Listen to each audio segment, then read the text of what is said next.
لوگوں کے سامنے مسکراتے رہا کرو اور اللہ کے سامنے گڑ گڑاتے رہا کرو، کیونکہ دنیا مسکرانے والوں کو پسند کرتی ہے جبکہ اللہ گڑ گڑانے والوں کو پسند کرتا ہے۔ 3 چیزیں ایمان کو تباہ کر دیتی ہے: امیروں کی محفل، عورتوں کی صحبت، جاہلوں سے بحث۔ تمام رشتوں میں سب سے کمزور رشتہ تمہارے جسم اور روح کا ہے، نہ جانے کس وقت اور کہاں ٹوٹ جائے۔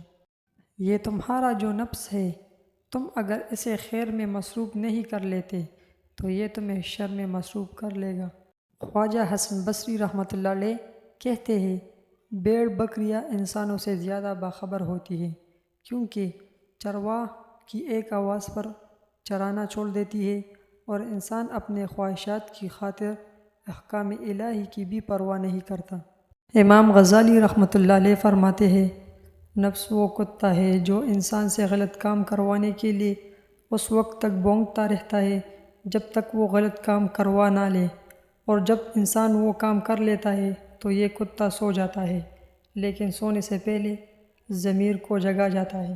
اکیلے ہونے کی سب سے اچھی بات یہ ہے کہ جب آپ پریشان ہوں، آپ اداس ہو، آپ کو سننے والا صرف آپ کا اللہ ہوتا ہے۔